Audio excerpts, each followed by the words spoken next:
welcome back. It's Mr. Ben with the last installment of Pippi Longstocking by Astrid Lindgren.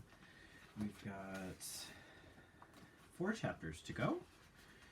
About let's see, 56 pages or so. So this will probably go close to an hour, maybe a little less. How funny, we started reading this book, I was sitting outside, and yesterday I was inside, and today it's snowing. So I'm definitely inside. Just a little bit of winter left for the, us to get out of our system. Alright, so chapter 8 is Pippi entertains 2 burglars. Let's get to it. After Pippi's performance at the circus, there was not a single person in all the little town who did not know how strong she was. There was even a piece about her in the paper, but people who lived in other places, of course, didn't know who Pippi was. One dark autumn evening, 2 tramps came walking down the road past Villa Kula. They were 2 bad thieves, wandering about the country to see what they could steal. They saw that there was a light in the windows of Villa Kula and decided to go in and ask for a sandwich. That evening, Pippi had poured out all her gold pieces on the kitchen floor and sat there counting them. To be sure, she couldn't count very well, but she did it now and then anyway, just to keep everything in order. 65, 66, 67, 68, 69, 60, 10, 60, 11, 60, 12, 60, 13, 60, 16. Whew! It makes my throat feel like 60. Goodness, there must be some more numbers in the arithmetic. There must be some... Let me try that again. Goodness, there must be some more numbers in the arithmetic. Oh yes, now I remember. 104, 1,000. That certainly is a lot of money, said Pippi. There was a loud knock on the door. Walk in or stay out, whichever you choose, shouted Pippi. I never force anyone against his will. The door opened and the 2 tramps came in. You can imagine that they opened their eyes when they saw a little red-headed girl sitting all alone on the floor counting money. Are you all alone at home? They asked craftily. Of course not, said Pippi. Mr. Nielsen is at home too. Well, thieves couldn't very well know that Mr. Nielsen was a monkey sleeping in a little green bed with a doll's quilt around his stomach. They thought the man of the house must be named Mr. Nielsen, and they winked at each other. We can come back a little later, is what they meant. But to Pippi they said, we just came in to ask what your clock is. They were so excited that they'd forgotten all about the sandwich. Great strong men who don't know what a clock is, said Pippi. Where in the world were you brought up? The clock is the little round thingamajig that says tick-tack, and that goes on and goes and goes and goes but never gets to the door. Do you know any more riddles? Out with them if you do, said Pippi encouragingly. The tramps thought Pippi was too little to tell time, so without another word they went out again. I don't demand that you say tack, or tak, thanks in Swedish, shouted Pippi after them, but you could have at least made an effort and say tick. You haven't even as much sense as a clock has, but by all means go in peace, and Pippi went back to her counting. And no sooner were the tramps outside than they began to rub their hands with delight. Did you see all that money? Heavenly day, said one of them. Yes, once in a while luck is with us, said the other. All we need to do is wait until the kid and Nielsen are asleep, and then we'll sneak in and grab the dough. They sat down under an oak tree in the garden to wait. A drizzling rain was falling. They were very hungry, so they were quite uncomfortable, but the thought of all that money kept their spirits up. From time to time, lights went out in other houses, but in Villa Kula they shone on. It so happened that Pippi was learning to dance the schottische, and she didn't want to go to bed until she was sure she could do it. At last, however, the lights went out in the windows of Villa Kula too. The tramps waited quite a while until they were sure Mr. Nielsen would have gone to sleep. At last they crept quietly up to the kitchen door and prepared to open it with their burglar tools. Meanwhile, one of them, his name, as a matter of fact, was Bloom, just happened to feel the doorknob, and the door was not locked. Well, some people are smart, he whispered to his companion. The door is open. So much the better for us, answered his companion, a black-haired man called Thunder Carlson by those who knew him. Thunder Carlson turned on his pocket flashlight, and they crept into the kitchen. There was no one there. In the next room was Pippi's bed, and there also stood Mr. Nielsen's little doll bed. Thunder Carlson opened the door and looked around carefully. Everything was quiet as he played his flashlight around the room. When the light touched Pippi's bed, the two tramps were amazed to see nothing but a pair of feet on the pillow. Pippi, as usual, had her head under the covers at the foot of the bed. "That must be the girl," whispered Thunder Carlson to Bloom, "and no doubt she sleeps soundly. But where in the world is Nielsen, do you suppose?" "Mr. Nielsen, if you please," came Pippi's calm voice from under the covers. "Mr. Nielsen is in the little green doll bed." The tramps were so startled that they almost rushed out at once, but then it suddenly dawned on them what Pippi had said, that Mr. Nielsen was lying in a doll's bed, and now, in the light of the flashlight, they could see the little bed and the tiny monkey lying in it. Thunder Carlson couldn't help laughing. "Bloom," he said, "Mr. Nielsen is a monkey. Can you beat that?"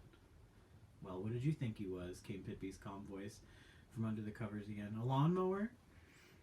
"Aren't your mother and father at home?" asked Bloom. "No," said Pippi. "They're gone. Completely gone."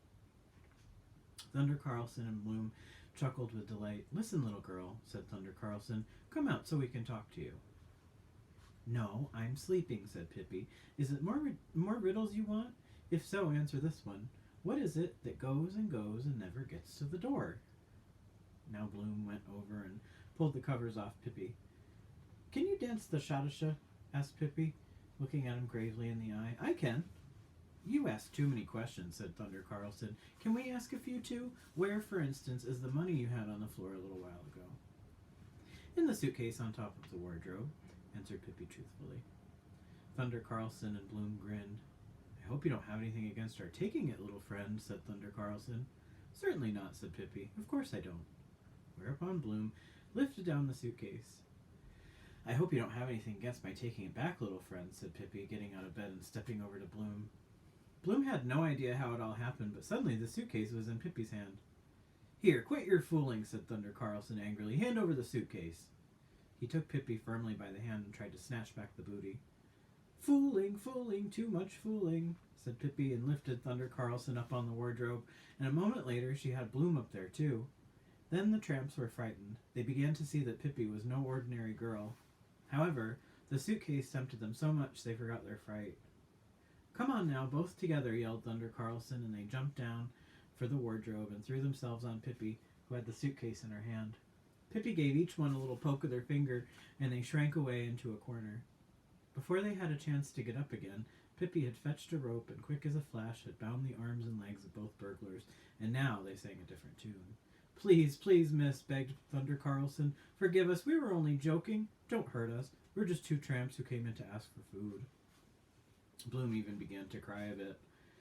Pippi put the suitcase neatly back on the wardrobe, and then she turned to her prisoners. "Can either of you dance the shadasha?" "Why, yes," said Thunder Carlson. "I guess we both can." "Oh, what fun!" cried Pippi, clapping her hands. "Can't we dance a little? I've just learned, you know." "Well, certainly, by all means," said Thunder Carlson, a bit confused. Pippi took some large scissors and cut the ropes that bound her guests. "But we don't have any music," she said in a worried voice. And then she had an idea. "Can't you blow on a comb?" she said to Bloom, "and I'll dance with him." She pointed to Thunder Carlson. Oh yes, Bloom could blow on a comb, all right, and blow he did, so that you could hear it all through the house, and Mr. Nielsen sat up in bed wide awake just in time to see Pippi whirling around with Thunder Carlson. She was dead serious and danced as if her life depended on it. At last Bloom said he couldn't blow on the comb any longer because it tickled his mouth unmercifully, and Thunder Carlson, who had tramped the roads all day, began to feel tired. "Oh, please, just a little bit longer," begged Pippi, dancing on, and Bloom and Thunder Carlson could do nothing but continue. There they are dancing to the music of the comb.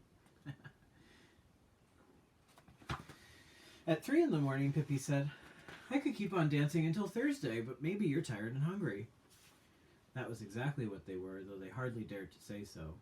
Pippi went to the pantry and took out bread and cheese and butter, ham and cold roast and milk, and they sat around the kitchen table, Bloom and Thunder Carlson and Pippi, and ate until they were almost four-cornered. Pippi poured a little milk into her ear. "That's good for earache," she said. "Poor thing, have you got an earache?" asked Bloom. "No," said Pippi, "but I might get one." Finally, the two tramps got up, thanked Pippi for the food, and begged to be allowed to say goodbye. "It was awfully jolly that you came. Do you really have to go so soon?" said Pippi regretfully. "Never have I seen anyone who can dance the Schottische the way you do, my sugar pig," she said to Thunder Carlson. And to Bloom, "If you keep on practicing the comb, you won't notice the tickling." And as they were going out the door, Pippi came running after them and gave them each a gold piece. "These you have honestly earned," she said.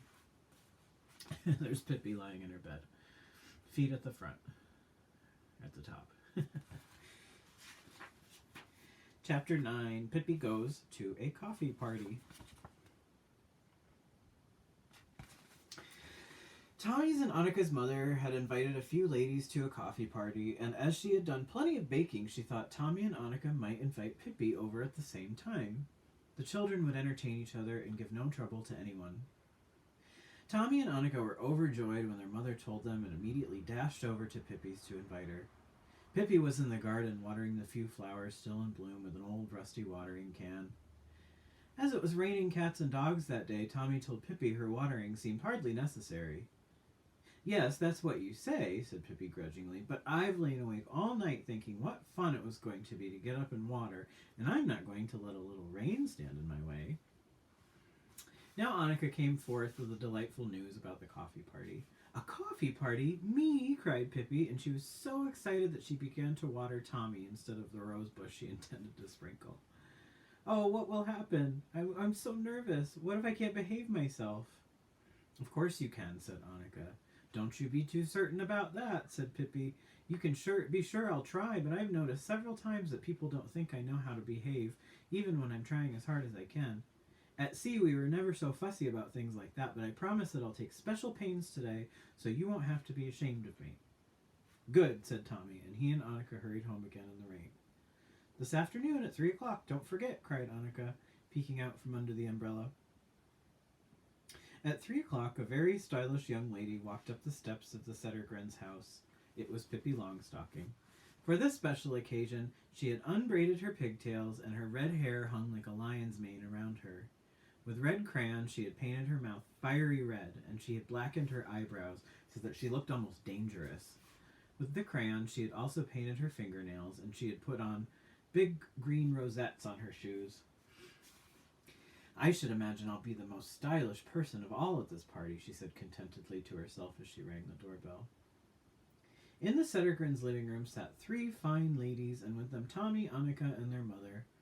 A wonderful coffee table had been spread, and in the fireplace a fire was burning brightly, and the ladies were talking quietly with one another, and Tommy and Annika were sitting on the sofa looking at an album.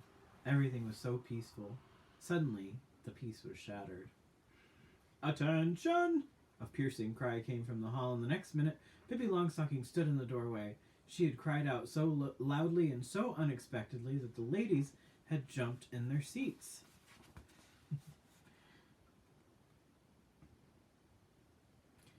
"Forward, march!" came the next command, and Pippi, with measured steps, walked up to Mrs. Settergren. "Halt!" she stopped. "Arms forward! 1, 2!" she cried, and with both hands gripped one of Mrs. Settergren's and shook it heartily. "Knees bend!" she shrieked, and curtsied prettily, and then she smiled at Mrs. Settergren and said in her ordinary voice, "You see, I am really very shy, so if I didn't give myself some commands, I'd just stand in the hall and not dare to come in."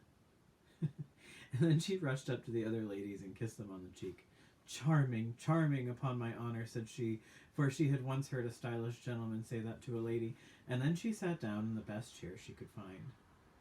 Mrs. Settergren had intended the children to have their party up in Tommy's and Annika's room, but Pippi stayed calmly in her chair, slapped herself on the knee, and said, looking at the coffee table, "That certainly looks good. Where do we begin?"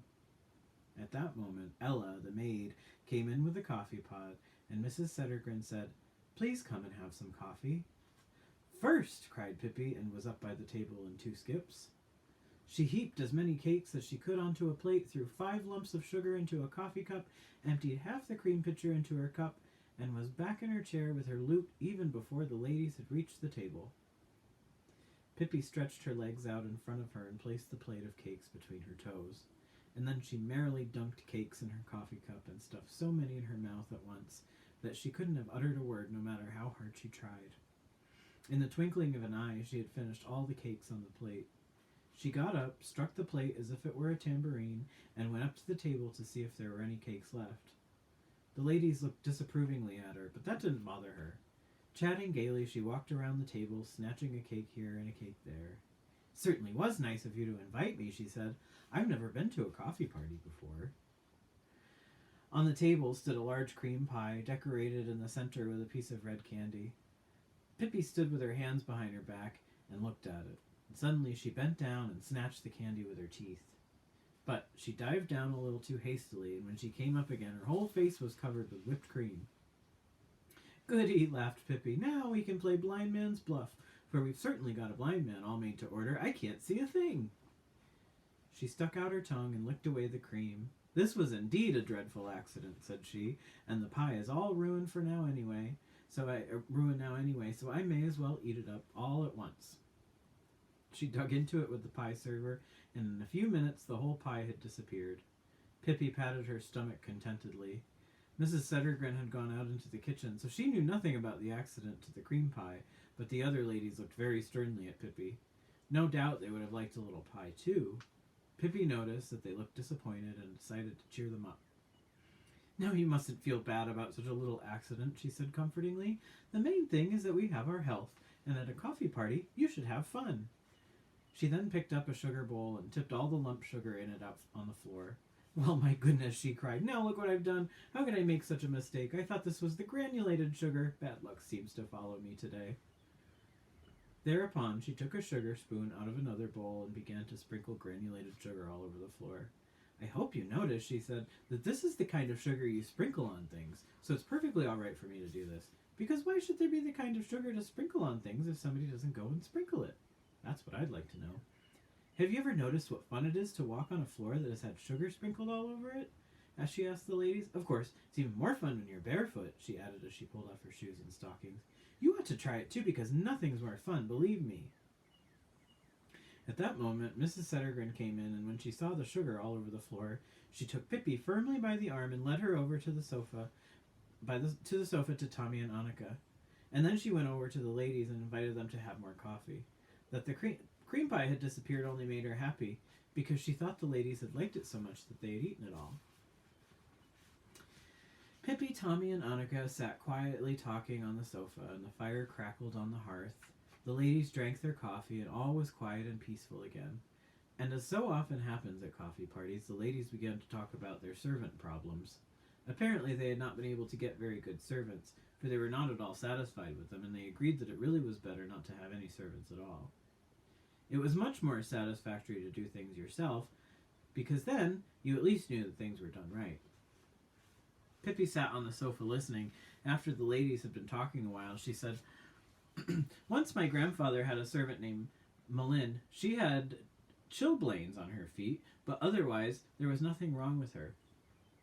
The only annoying thing was that as soon as company came, she would rush at them and bite their legs, and bark. Oh, how she would bark! You could hear it all through the neighborhood, but it was only because she was playful. Only, of course, strangers didn't always understand that. The dean's wife, an elderly woman, came to see grandmother once soon after Malin first came, and when Malin came dashing at her and bit her ankle, the dean's wife screamed so loudly that it scared Malin so that her teeth clamped together and she couldn't get them apart. There she sat, stuck to the dean's wife's ankle until Friday, and grandmother had to peel the potatoes herself. But at least it was well done. She peeled so well that when she was done there were no potatoes left, only peelings. But after that Friday, the dean's wife never came to call on grandmother again. She just never could take a joke. And poor Malin, who was always so good-natured and happy, though for that matter, she was a little touchy at times, there's no denying that. Once when grandmother poked a fork in her ear, she howled all day. Pippi looked around and smiled pleasantly. "Yes, that was Malin for you," she said, and twiddled her thumbs. The ladies acted as if they had heard nothing, and they continued to talk. "If my Rosa were only clean," said Mrs. Berggren, "then maybe I could keep her, but she's a regular pig." "Say, you ought to have seen Malin," Pippi interrupted. "Malin was so outrageously dirty that it was a joy to see her," grandmother said. For the longest time grandmother thought she had a very dark complexion, but honest and true, it was nothing but dirt that would wash off. And once at a bazaar at the city hotel, she got first prize for the dirt under her nails. "Mercy me, how dirty that girl was," said Pippi happily. Mrs. Settergren looked at her sternly. "Can you imagine?" said Mrs. Granberg. "The other evening, when Britta was going out, she borrowed my blue satin dress without even asking for it. Isn't that dreadful?" "Yes, indeed," said Pippi. "She certainly seems to be cut from the same piece of cloth as Malin, from what you say. Grandmother had a pink undershirt that she was specially fond of, but the worst of it was that Malin liked it too. And every morning Grandmother and Malin argued who was to wear the undershirt. At last they decided it would be fair to take turns and each wear it every other day. But imagine how tricky Malin could be.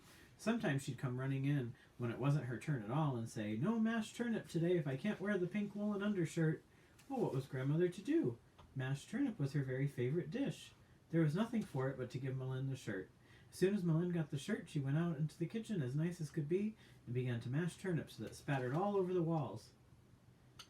There was silence for a little while, and then Mrs. Alexanderson said, "I'm not absolutely certain, but I strongly suspect that my Huldah steals. In fact, I've noticed that things disappear." "Malin," began Pippi, but Mrs. Settergren interrupted her. "Children," she said decidedly, "go up to the nursery immediately." "Yes, but I was only going to tell that Malin stole too," said Pippi, "like a raven. Everything she could lay her hands on she used to get up in the middle of the night and steal. Otherwise she couldn't sleep well," she said. "Once she stole Grandmother's piano and tucked it into her own top bureau drawer. She was very clever with her hands," Grandmother said. Tommy and Annika took hold of Pippi and pulled her out of the room and up the stairs, and the ladies began on their third cups of coffee, and Mrs. Settergren said, "It's not that I want to complain about my Ella, but she does break the china." A red head appeared over the stair rail. "Speaking of Malin," said Pippi, "maybe you were wondering if she used to break any china. Well, she did. She set apart one day a week just to break china. It was Tuesday," Grandmother said. "As early as 5 o'clock on Tuesday morning you could hear this jewel of a maid in the kitchen breaking china. She began with the coffee cups and glasses and little things like that, and then went on to the soup bowls and the dinner plates, and then she finished up with platters and soup tureens. There was such a crash bang in the kitchen all morning that it was a joy to hear it," Grandmother said, "and if Malin had any spare time late in the afternoon, she would go into the drawing room with a little hammer and knock down the antique East Indian plates that were hanging on the walls. Grandmother bought new china every Wednesday," said Pippi, and disappeared up the stairs as quickly as a jack-in-the-box. But now Mrs. Settergren's patience had come to an end. She ran up the stairs, into the nursery, and up to Pippi, who had just begun to teach Tommy to stand on his head. "You must never come here again," said Mrs. Settergren, "if you can't behave any better than this." Pippi looked at her in astonishment, and her eyes slowly filled with tears. "That's just what I was afraid of," she said, "that I couldn't behave properly. If it's no use to try, it's no use to try, I'll never learn. I should have stayed on the ocean." She curtsied to Mrs. Settergren, said goodbye to Tommy and Annika, and went slowly down the stairs. The ladies were now getting ready to go home too. Pippi sat down in the hall near the shelf where rubbers were kept and watched the ladies putting on their hats and coats. "Too bad you don't like your maid," said she. "You should have one like Malin. Grandmother always said there was nobody like her. Imagine! One Christmas, when Malin was going to serve a little roast pig, do you know what she did? She had read in the cookbook that roast pig must be served with frilled paper in the ears and an apple in the mouth. But poor Malin didn't understand that it was the pig who was supposed to have the apple. You should have seen her when she came in on Christmas Eve with her best apron on and a big Gravenstein apple in her mouth. 'Oh, Malin, you're crazy,' Grandmother said to her, and Malin couldn't say a word in her own defense. She could only wiggle her ears until the frilled paper rustled. To be sure, she tried to say something, but it just sounded like womp, womp, womp, womp. And of course she couldn't bite people in the leg as she usually did, and it would be a day when there was a lot of company. Poor little Malin. It wasn't a very happy Christmas Eve for her either, said Pippi sadly. The ladies were now dressed and said a last goodbye to Mrs. Settergren, and Pippi ran up to her and whispered, "Forgive me, because I couldn't behave myself. Goodbye." And then she put on her large hat and followed the ladies, and outside the gate their ways parted. Pippi went toward Villa Villacula and the ladies in the other direction. When they had gone a little way, they heard someone panting behind them. It was Pippi, who had come racing back. You can imagine that Grandmother mourned when she lost Malin. Just think, one Tuesday morning when Malin had the time to break only about a dozen teacups, she ran away and went to sea, and Grandmother had to break the china herself that day. She wasn't used to it, poor thing, and she got blisters all over her hands. She never saw Malin again, and that was a shame, because she was such an excellent maid, Grandmother said. Pippi left, and the ladies hurried on. But when they had gone a couple of 100 feet, they heard Pippi from far off yelling at the top of her lungs, "She never swept under the beds!" That was chapter 9. She's quite the storyteller, isn't she? And this is chapter 10. Pippi acts as a lifesaver. Oh boy. Illustration. One Sunday afternoon, Pippi sat wondering what to do. Tommy and Annika had gone to a tea party with their mother and father, so she knew she couldn't expect a visit from them. The day had been filled with pleasant tasks. She had got up early and served Mr. Nielsen fruit juice and buns in bed. He looked so cute sitting there in his light blue nightshirt, holding the glass in both hands. Then she had fed and groomed the horse and told him a long story of her adventures at sea. Next, she had gone into the parlor and painted a large picture on the wallpaper. The picture represented a fat lady in a red dress and a black hat. In one hand, she held a yellow flower, and in the other, a dead rat. Pippi thought it a very beautiful picture. It dressed up the whole room. And then she had sat down in front of her chest and looked at all her birds' eggs and shells, and thought about the wonderful places where she and her father had collected them, and about all the pleasant little shops all over the world where they had bought the beautiful things that were now in the drawers of her chest.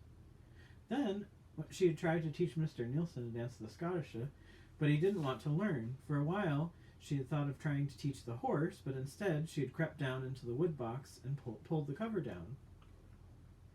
She had pretended that she was a sardine in a sardine box, and it was a shame Tommy and Annika weren't there, so they could have been sardines too. Now it had begun to grow dark. She pressed her little pug nose against the window pane and looked out into the autumn dusk. She remembered that she hadn't been riding for a couple of days and decided to go at once. That would be a nice ending to a pleasant Sunday. Accordingly, she put on her big hat, fetched Mr. Nielsen from a corner where he sat playing marbles, saddled the horse, and lifted him down from the porch. And off they went, Mr. Nielsen on Pippi, and Pippi on the horse. It was quite cold and the roads were frozen, so there was a good crunchy sound as they rode along. Mr. Nielsen sat on Pippi's shoulder and tried to catch hold of some of the branches of the trees as they went by, but Pippi rode so fast that it was no use. Instead, the branches kept boxing him in the ears, and he had a hard time keeping a straw hat on his head. Pippi rode through the little town, and people pressed anxiously up against the walls when she came storming by. The town had a market square, of course. There were several charming old one-story buildings and a little yellow-painted town hall. And there was also an ugly wretch of a building, newly built and 3 stories high. It was called the Skyscraper because it was taller than any of the other houses in town. On a Sunday afternoon, the little town was always quiet and peaceful, but suddenly the quiet was broken by loud cries. "The skyscraper's burning! Fire! Fire!" People came running excitedly from all directions. The fire engine came clanging down the street. Little children who usually thought fire engines were such fun now cried from fright because they were so sure that their own houses would catch fire too. The police had to hold back the crowds of people gathering in the square so that the fire engine could get through. The flames came leaping out of the windows of the skyscraper, and smoke and sparks enveloped the firemen who were courageously trying to put out the fire. The fire had started on the first floor, but was quickly spreading to the upper stories.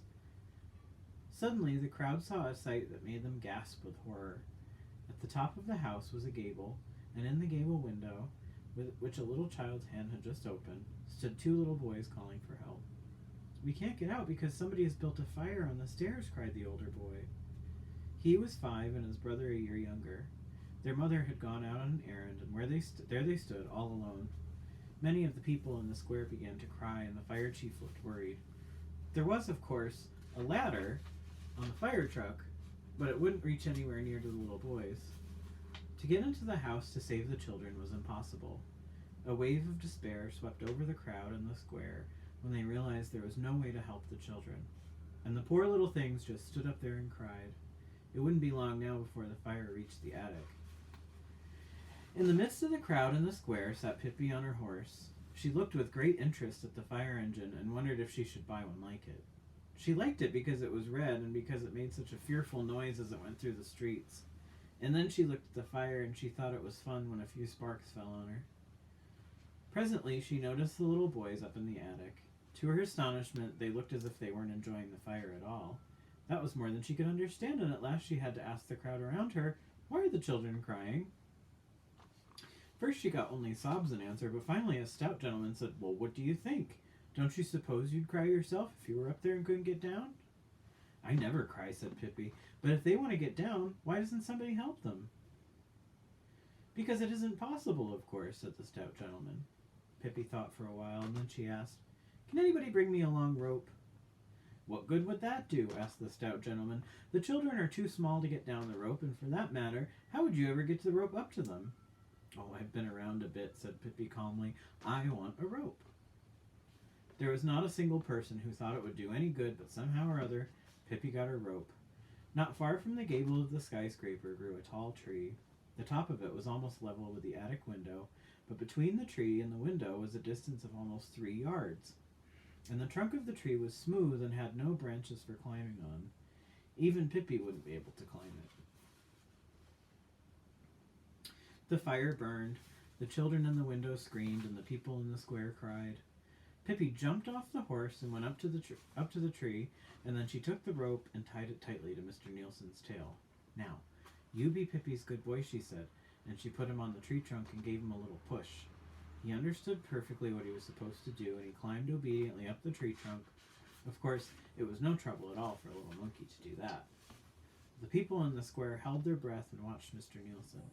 Soon he had reached the top of the tree, and there he sat on a branch and looked down at Pippi. She beckoned to him to come down again.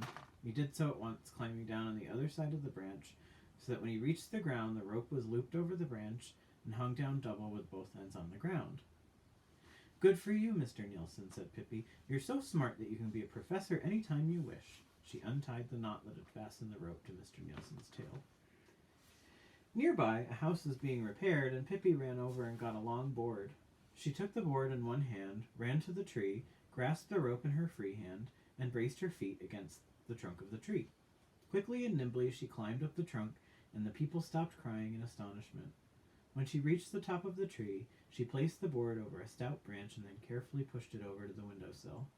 And there lay the board like a bridge between the top of the tree and the window. The people down in the square stood absolutely silent. They were so tense they couldn't say a word. Pippi stepped out onto the board, and she smiled pleasantly at the two boys in the gabled window. "Why do you look so sad?" she asked. "Have you got a stomach ache?" She ran across the board and hopped in at the window. "My, it seems warm in here," she said. "You don't need to make any more fire in here today, that I can guarantee. And at the most 4 sticks in the stove tomorrow, I should think." And then she took one boy under each arm and stepped out on the board again. "Now you're really going to have some fun," she said. "It's almost like walking the tightrope." And there she is. There's Mr. Nielsen with the rope and Pippi on the rope there with the board. When she got to the middle of the board, she lifted one leg in the air, just as she had done at the circus. The crowd below gasped, and when a little later Pippi lost one of her shoes, several old ladies fainted. However, Pippi reached the tree safely with the little boys, and then the crowd cheered so loudly that the dark night was filled with noise, and the sound drowned out the crackling of the fire. Pippi hauled up the rope, fastened one end securely to a branch, and tied the other around one of the boys. Then she let him down slowly and carefully into the arms of his waiting mother, who was beside herself with joy when she had him saved. She held him close and hugged him with tears in her eyes. But Pippi yelled, "Untie the rope, for goodness sake! There's another kid up here and he can't fly either!" So people helped to untie the rope and free the little boy. Pippi could tie good knots, she could indeed. She had learned that at sea. She pulled up the rope again, and now it was the second boy's turn to be let down. Pippi was alone in the tree. She sprang out on the board, and all the people looked at her and wondered what she was going to do. She danced back and forth on the narrow board. She raised and lowered her arms gracefully and sang in a hoarse voice that could barely be heard down in the square. "The fire is burning, it's burning so bright, the flames are leaping and prancing. It's burning for you, it's burning for me, it's burning for all who are dancing." As she sang, she danced more and more wildly until many people covered their eyes in horror, for they were sure she would fall down and kill herself. Flames came leaping out of the gable window, and in the firelight people could see Pippi plainly. And she raised her arms to the night sky, and while a shower of sparks fell over her, she cried loudly, "Such a jolly, jolly fire!" She took one leap and caught the rope. "Look out!" she cried, and came sliding down the rope like greased lightning. "Three cheers for Pippi Longstocking! Long may she live!" cried the fire chief. "Hip, hip, hooray! Hip, hip, hooray! Hip, hip, hooray!" cried all the people 3 times. But there was one person there who cheered 4 times. It was Pippi Longstocking. This is our last chapter. Chapter 11, Pippi celebrates her birthday. One day, Tommy and Annika found a letter in their mailbox.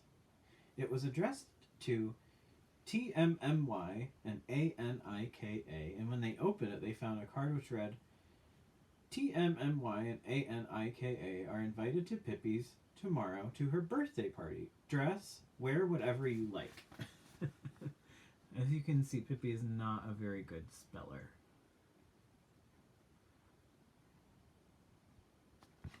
Tommy and Annika were so happy they began to skip and dance, and they understood perfectly well what was printed on the card, although the spelling was a little unusual.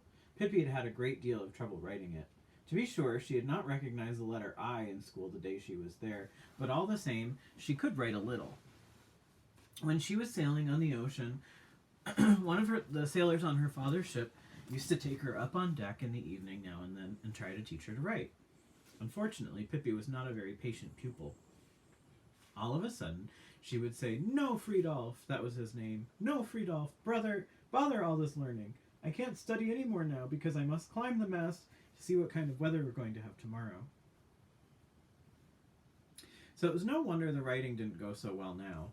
One whole night she sat struggling with that invitation, and at dawn, just as the stars were paling in the sky over Villa Kula, she tiptoed over to Tommy's and Annika's house and dropped the letter into their mailbox.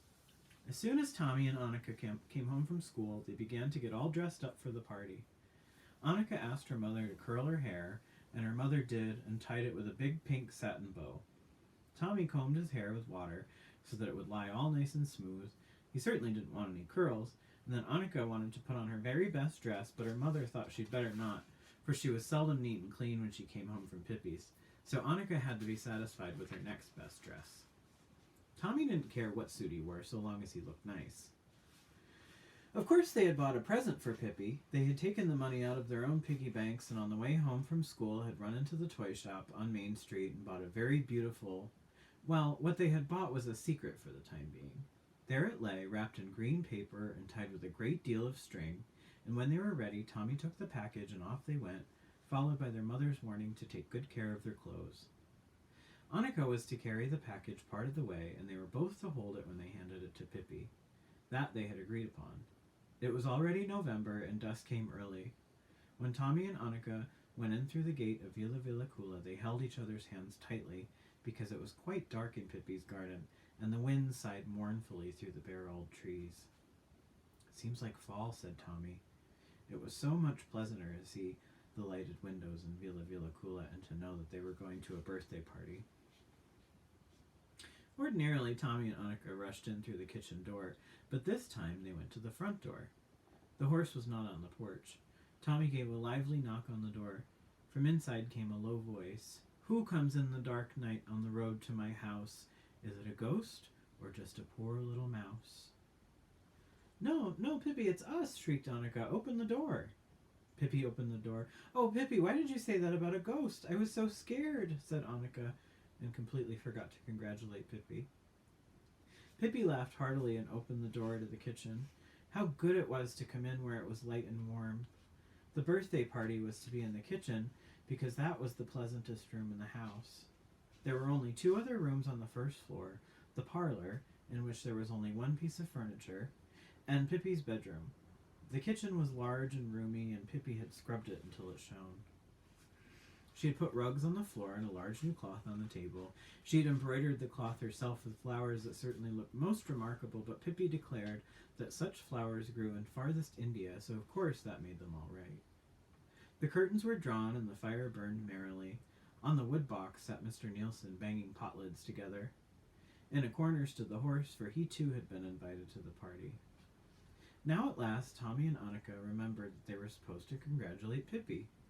Tommy bowed and Annika curtsied, and then they handed Pippi the green package and said, "May we congratulate you and wish you a happy birthday?" Pippi thanked them and eagerly tore the package open, and there was a music box. Pippi was wild with delight, and she patted Tommy, and she patted Annika, and she patted the music box, and she patted the wrapping paper. She wound up the music box, and with much plinking and plonking out came a melody that was probably supposed to be Ach du cher Augustin. Pippi wound and seemed to forget everything else, but suddenly she remembered something. "Oh my goodness, you must have your birthday presents too," she said. "But it isn't our birthday," said Tommy and Annika. Pippi stared at them in amazement. "No, but it's my birthday, isn't it? And so I can get birthday presents too, can't I? Or does it say in your school books that such a thing can't be done? Is it something to do with that old plutification that makes it impossible?" "Oh, of course it's possible," said Tommy. "It just isn't customary. But for my part, I'd be very glad to have a present." "Me too," said Annika. Pippi ran into the parlor and brought back 2 packages from the chest. When Tommy opened he found a little ivory flute, and in Annika's package was a lovely brooch shaped like a butterfly. The wings of the butterfly were set with blue and red and green stones. When they had all had their birthday presents, it was time to sit down at the table where there were all sorts of cakes and buns. The cakes were rather peculiar in shape, but Pippi declared they were just the kind of cakes they had in China. Pippi served hot chocolate with whipped cream, and the children were just about to begin their feast when Tommy said, "When Mama and Papa have a party, the gentlemen always get cards telling them what ladies to take in to dinner. I think we ought to have cards, too." "Okay," said Pippi, "although it will be kind of hard for us because I'm the only gentleman here," added Tommy doubtfully. "Fiddlesticks," said Pippi. "Do you think Mr. Nielsen is a lady, maybe?" "Oh, of course not. I forgot Mr. Nielsen," said Tommy, and he sat down on the wood box and wrote on a card, "Mr. Settergren will have the pleasure of taking Miss Longstocking in to dinner." "Mr. Settergren, that's me," said he with satisfaction, and showed Pippi the card, and then he wrote on the next card, "Mr. Nielsen will have the pleasure of taking Miss Settergren in to dinner." "Okay, but the horse must have a card too," said Pippi decidedly, "even if he can't sit at the table." So Tommy, at Pippi's dictation, wrote, "The horse will have the pleasure of remaining in the corner where he will be served cakes and sugar." Pippi held the card under the horse's nose and said, "Read this and see what you think of it." As the horse had no objection to make, Tommy offered Pippi his arm, and they walked to the table.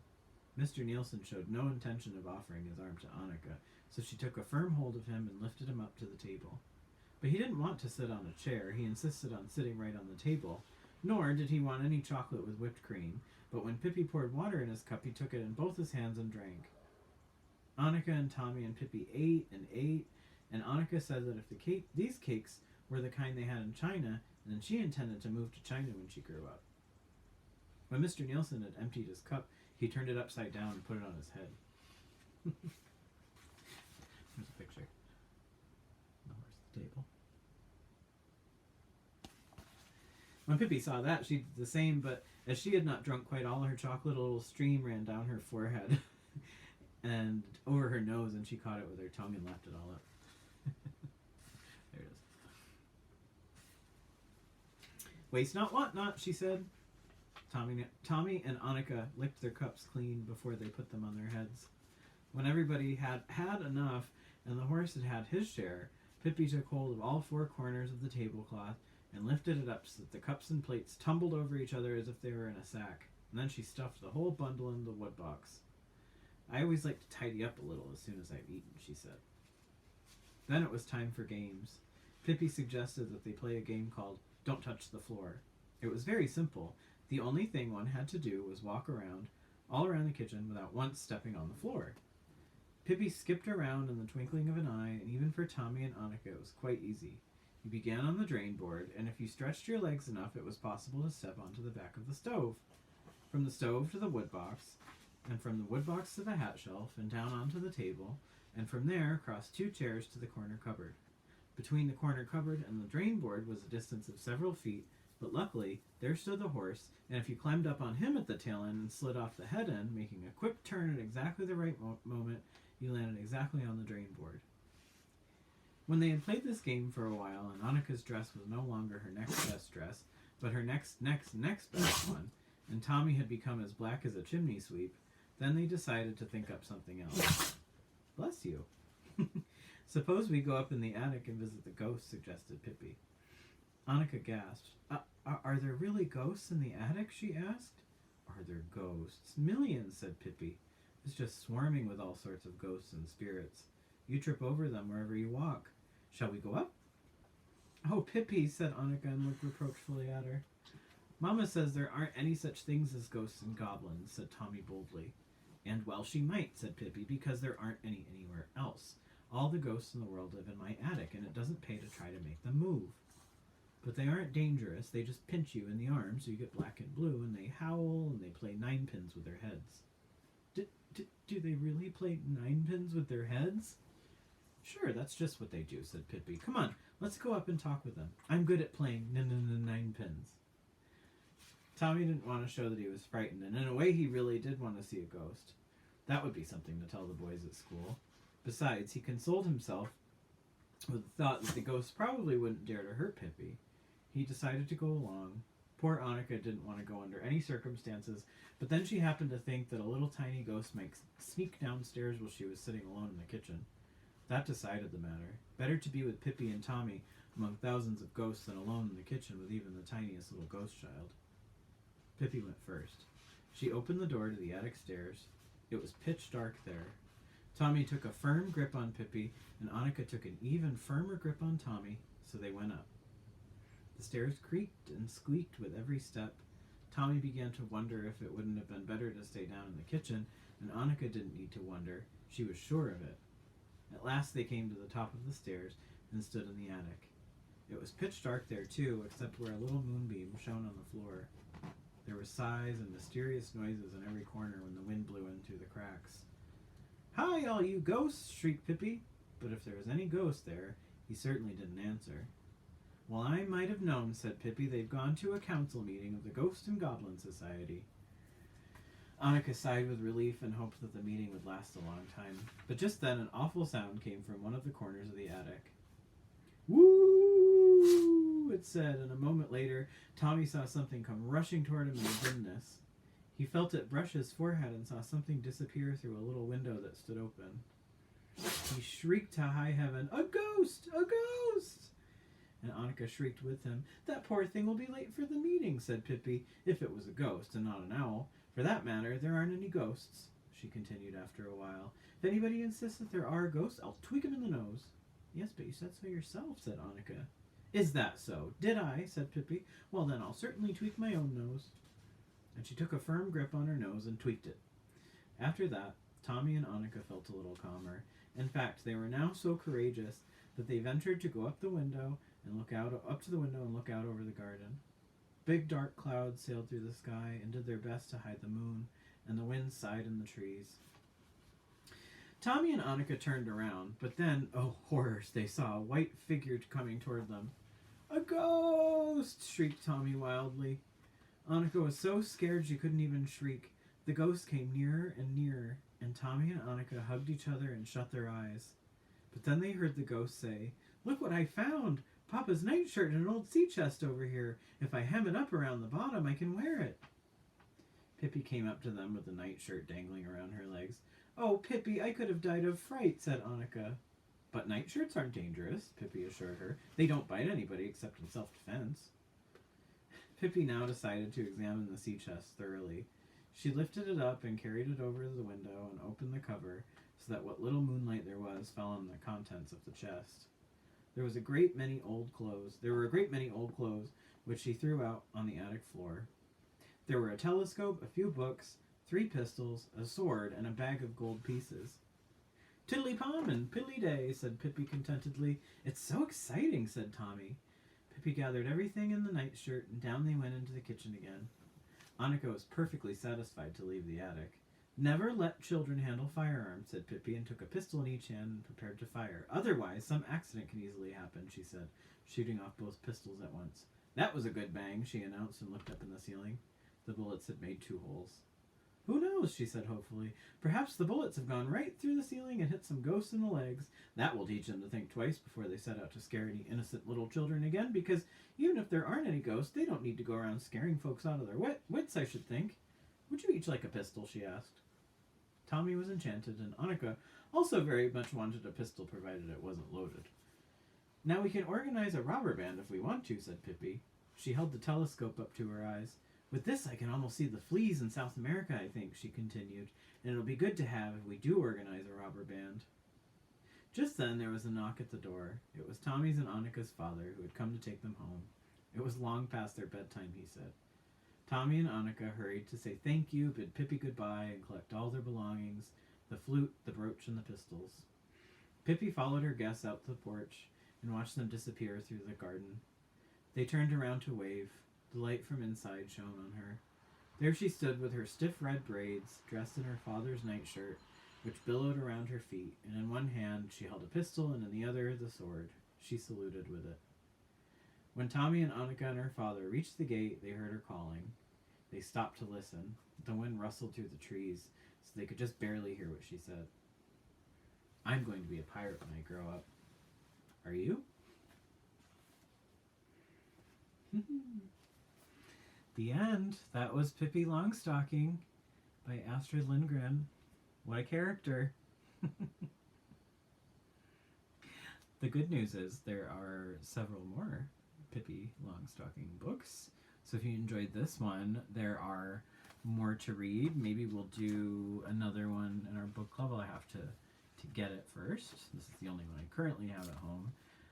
But I hope you enjoyed Pippi Longstocking as much as I did.